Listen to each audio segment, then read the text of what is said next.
Hey guys, welcome to World of Tanks. Today we're going to be watching a replay from a mate of mine, Seam, in the FCM 50 ton, the French tier 8 heavy tank, because it's definitely a heavy tank and that's definitely how you should play. Okay, so initially he gets a shot off on the Scorpion, a very dangerous tier 8 tank destroyer straight away. And what you'll notice Seam's doing at the beginning of this game is he's using the most of those holes that's there in the walls. Now what those allow him to do is get shots off at the enemy. It's probably quite self-explanatory, without them getting the best of shots back at you. Now he just narrowly misses getting a second shot at that Scorpion, and then he pulls back because obviously you don't want to get shot by the Scorpion. As you can see, the Scorpion tries to do there, he pops out and takes the snapshot. Now he's being very careful with his health here, which is a very good thing to be doing, as you'll see later on in the match. But obviously in any match you want to make sure you maintain your health, which is something that I've noticed Seam does very well until like the latter stages of the game.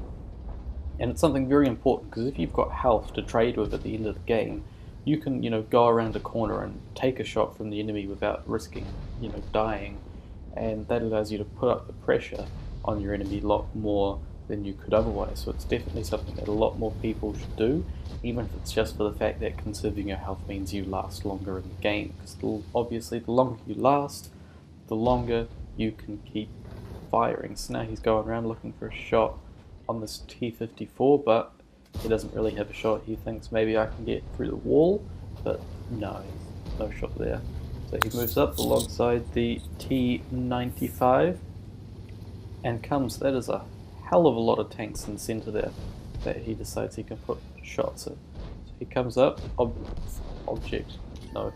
the first target he has is the Tortoise. Notice he doesn't just stay there and continue to pump shots, and he falls back because obviously the Tortoise now knows he's there, and he doesn't pop out again because the Tortoise is now aiming at him, and he has friends over there. He's got the Scorpion and the T-34B who can put shots into him and distract him.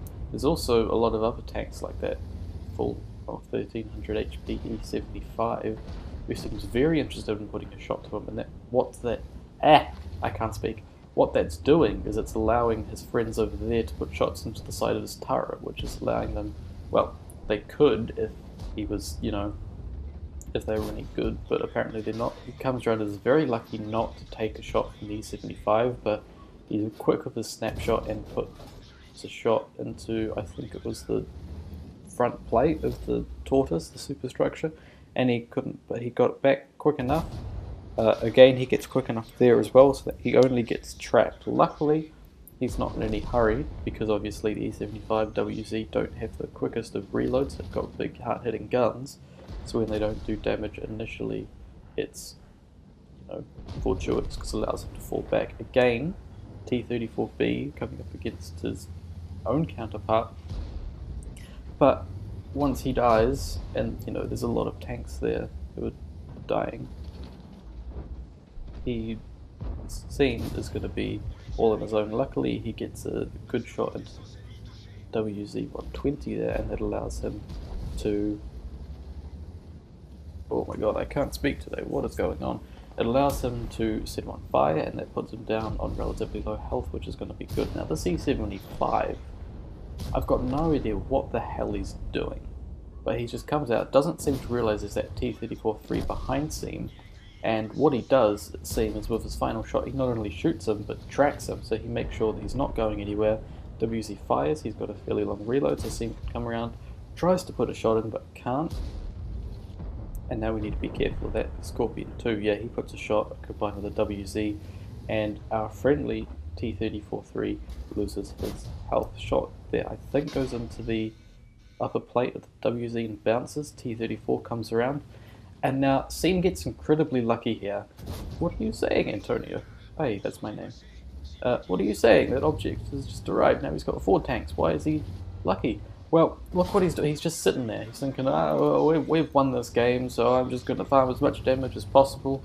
And he doesn't do what any normal person would do in this situation, and that is flank around. So while Seam is side scraping,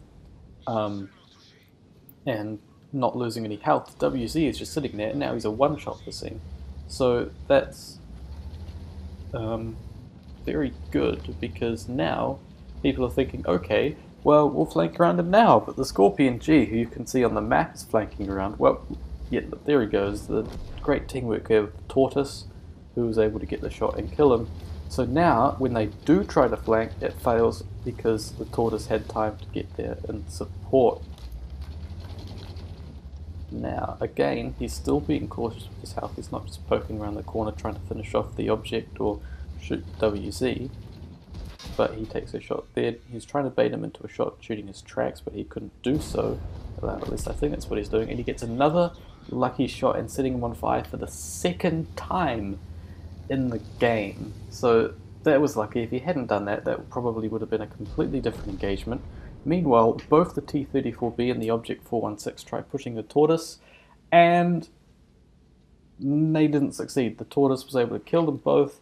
They got a Top Gun, and that brings the game to the close. Lovely game by Seam, finishing on 3,200 damage, working with his team and showing that if you play your cards right, even if you're outnumbered 3-4 to 1, you can still have a very good game and win.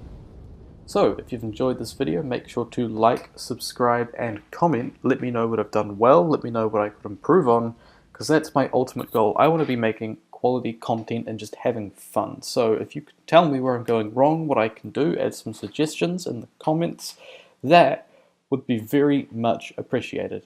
Have a nice day, folks, and I'll see you next time. Peace.